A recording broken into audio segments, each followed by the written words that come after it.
Baik, Assalamualaikum warahmatullahi wabarakatuh. Perkenalkan, nama saya Siti Aisyah dengan NIM 21078108. Eh, dengan prodi Tata Rias dan Kecantikan. Di kesempatan kali ini, saya ingin mempresentasikan salah satu modul Tata Rias pengantin gaun panjang. Baiklah, langsung saja. Yang pertama itu ada materi dasarnya. Yang pertama itu ada konsep rias pengantin gaun panjang, terus ada pengertian pernikahan, terus ada juga perbedaan rias pengantin gaun panjang dengan rias pengantin tradisional dan rias komersial lainnya. Terus ada juga sejarah gaun pengantin dan perkembangannya. Dan kelima itu ada upacara adat dan tradisi pengantin gaun panjang.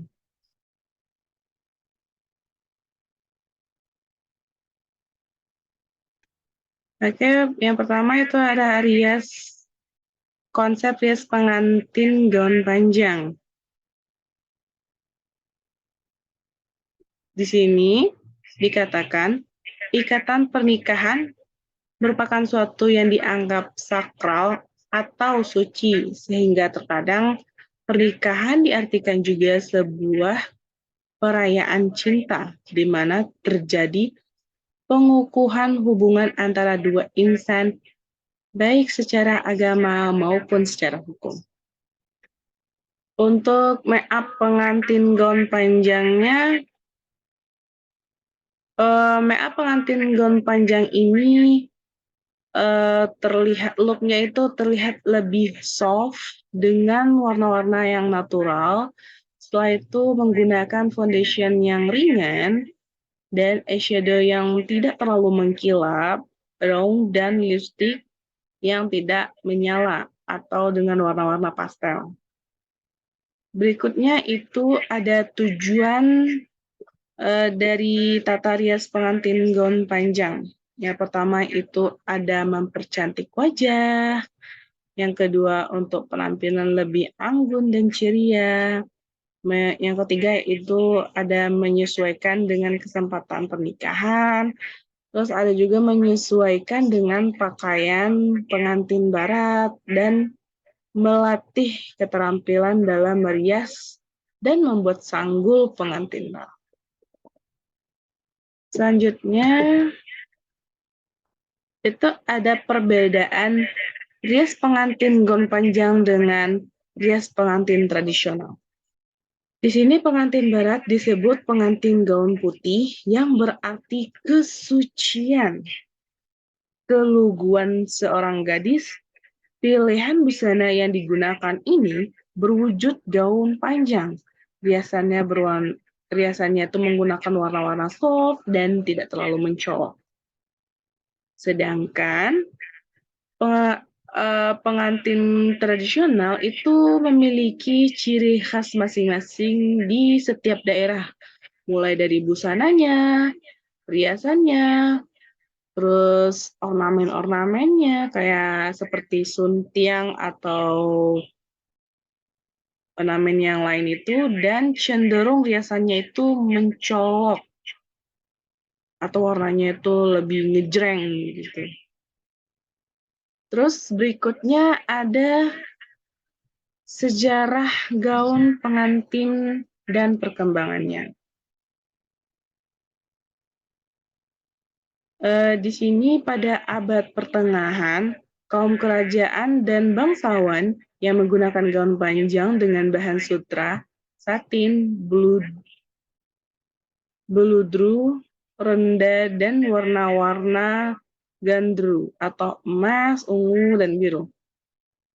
Terus di tahun 1840, Ratu Victoria mengenakan gaun pengantin putih saat pernikahan dengan Pangeran Albert of Salisbury. Kemudian, sejak saat itulah gaun pengantin berwarna putih ini menjadi viral atau booming. Berikutnya ada tata upacara resepsi pernikahan pengantin gaun panjang. Yang pertama itu di sini orang tua mengiringi pengantin memasuki altar pernikahan. Yang kedua, mempelai memasuki wedding bell. Yang ketiga itu kedua mempelai menarik wedding bell yang telah diisi bunga tabur atau potongan kertas. Yang keempat itu kedua mempelai berjalan menuju pelaminan. Kedua mempelai memotong kue, lalu penuangan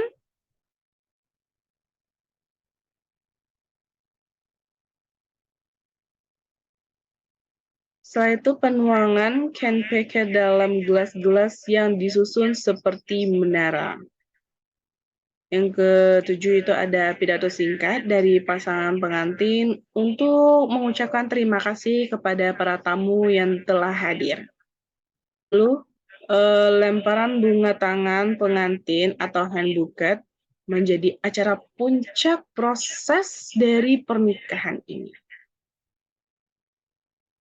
Baiklah, hanya itu materi yang bisa saya sampaikan pada kesempatan kali ini.